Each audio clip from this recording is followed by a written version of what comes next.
बच्चों, स्वागत है आपका हमारे YouTube चैनल में। आज से हम 11th फिजिक्स को समझना प्रारंभ कर रहे हैं और इसी क्रम में आज हम पहली यूनिट फिजिकल वर्ल्ड को समझेंगे। यह इस यूनिट से संबंधित पहला वीडियो रहेगा। 6th से 10th क्लास तक आप एक सब्जेक्ट पढ़ते हैं जिसे विज्ञान कहते हैं, साइंस कहते हैं। विज्ञान क्या होता है? हमारे आसपास हम अनेक प्राकृतिक घटनाओं को होता हुआ देखते हैं, जैसे लगातार मौसम परिवर्तित होता है। कुछ टाइम पहले सूर्य ग्रहण देखने को मिला था। इसी तरह की और कई घटनाएं जैसे भूकंप आना, ज्वालामुखी फटना आदि घटनाएं प्रकृति में घटित होती हैं। तो मनुष्य इन सब घटनाओं के बारे में जानकारी प्राप्त करना चाहता है। वह सोचता है कि ऐसा क्यों होता है। तो जब हम किसी भी प्राकृतिक घटना का क्रमबद्ध, तर्कसंगत और सुव्यवस्थित अध्ययन करते हैं तो इसे ही हम विज्ञान कहते हैं। यानी हमें घटनाओं में 3 चीजों को याद रखना है। पहला, हम उसको क्रमबद्ध तरीके से समझेंगे, क्रम से उसका अध्ययन करेंगे।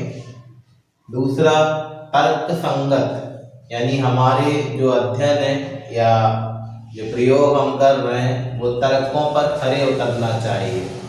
ऐसा नहीं कि हमारे जो अध्ययन है वो तर्क विहीन हो। जैसे आम के पेड़ पर सेब फल क्यों नहीं उगता है, तो यह एक तर्क विहीन बात है।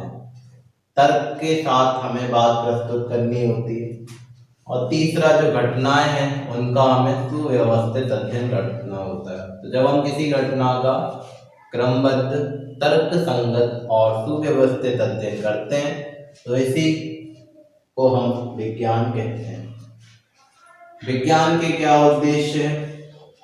तो अगर हम किसी घटना के बारे में अधिक से अधिक जानकारी प्राप्त कर लेते हैं तो उस घटना का हम कुछ मात्रा में नियंत्रण कर सकते हैं, उससे संबंधित भविष्यवाणियां कर सकते हैं, जिससे कि जन कल्याण को बढ़ाया जा सकता है। जैसे मान लीजिए किसी क्षेत्र में सामान्यतः भूकंप आते हैं। यदि हम उस क्षेत्र में ऐसे भवनों का निर्माण करें जो कि भूकंप को सहन कर सकते हो, तो हमने घटना के नियंत्रण का या रोकथाम का एक तरीका खोज लिया और उसके माध्यम से जन धन की हानि नहीं होगी, यानी जन कल्याण होगा। इसके अलावा हम बहुत सारी घटनाओं के बारे में पहले से भविष्यवाणी कर सकते हैं। जैसे किसी क्षेत्र में भारी बारिश होने की आशंका है या किसी क्षेत्र में तूफान आने की संभावना है, तो उस क्षेत्र में पहले ही भविष्यवाणी कर दी जाती है और उस क्षेत्र के निवासियों को वहां से कहीं ऐसे स्थानों पर भेज दिया जाता है जो कि सुरक्षित हो। तो हम विज्ञान की सहायता से घटनाओं का नियंत्रण कर सकते हैं, उनसे संबंधित भविष्यवाणी कर सकते हैं और इससे जन कल्याण होता है। विज्ञान एक बहुत ही बड़ा विषय है, तो इसे हमने बहुत सारे भागों में डिवाइड कर दिया है, जैसे हम शाखाएं कहते हैं। तो विज्ञान की बहुत सारी शाखाएं हैं, जैसे रसायन शास्त्र, भौतिक विज्ञान, गणित, खगोल विज्ञान, वनस्पति विज्ञान, जीव विज्ञान, ज्योतिष विज्ञान। तो विज्ञान की बहुत सारी शाखाएं हो सकती हैं। हमारा जो विषय है वह है भौतिक विज्ञान। तो हम भौतिक विज्ञान को समझते हैं। भौतिक विज्ञान क्या होता है? तो भौतिक विज्ञान में हम 2 चीजों के बारे में पढ़ते हैं। पहला है द्रव्य, दूसरा है ऊर्जा। तो ऐसा विषय या विज्ञान की एक ऐसी शाखा जिसमें हम द्रव्य, ऊर्जा और उसके पारस्परिक संबंधों का अध्ययन करते हैं, उसी को हम भौतिक विज्ञान कहते हैं, जिसे हम फिजिक्स बोलते हैं इंग्लिश में। द्रव्य क्या होता है? प्रत्येक वह पदार्थ जिसके पास अपना द्रव्यमान होता है, जो स्थान घेरता है और जिसका अनुभव हम अपनी ज्ञानेंद्रियों के द्वारा कर सकते हैं, उसे हम द्रव्य कहते हैं। जैसे मेरे पास यह एक पुस्तक है। इस पुस्तक में कुछ द्रव्यमान है जिसका अनुभव मैं कर सकता हूँ। यह पुस्तक कुछ जगह घेर रही है, कुछ स्थान घेर रही है, और इस पुस्तक का अनुभव हम देखकर कर सकते हैं, स्पर्श करके कर सकते हैं। यानी यह पुस्तक एक द्रव्य है। द्रव्य के अंतर्गत ठोस, द्रव और गैस को रखा जाता है। दूसरा है ऊर्जा।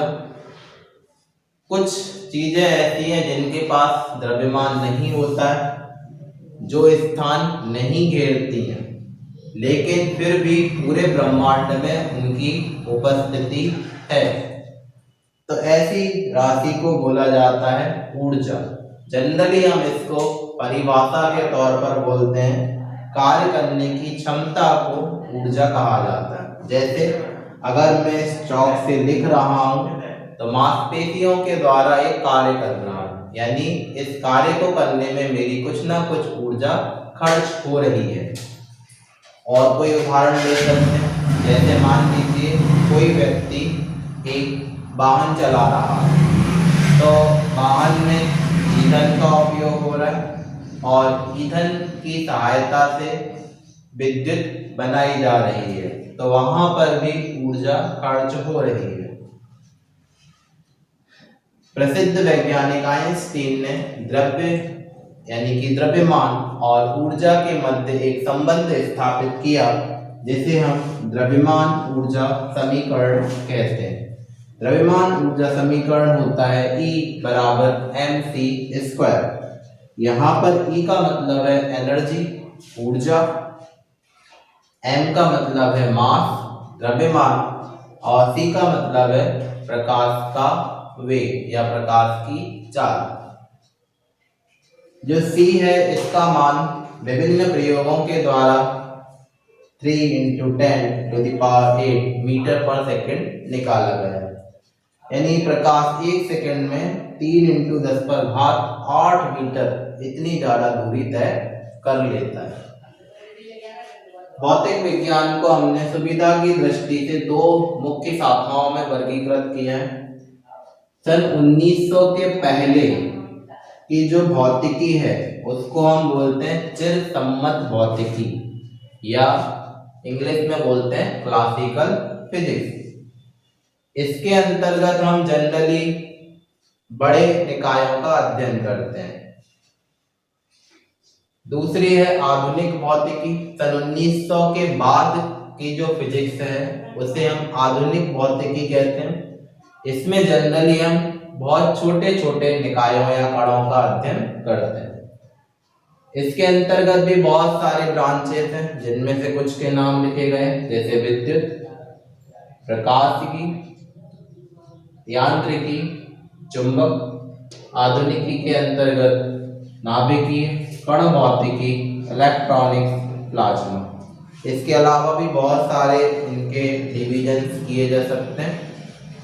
तो आज की क्लास में हमने विज्ञान की परिभाषा, उसके क्या उद्देश्य होते हैं, उसकी क्या शाखाएं हैं, भौतिक विज्ञान क्या होता है, भौतिक विज्ञान की क्या शाखाएं हैं, इन चीज़ों के बारे में समझा।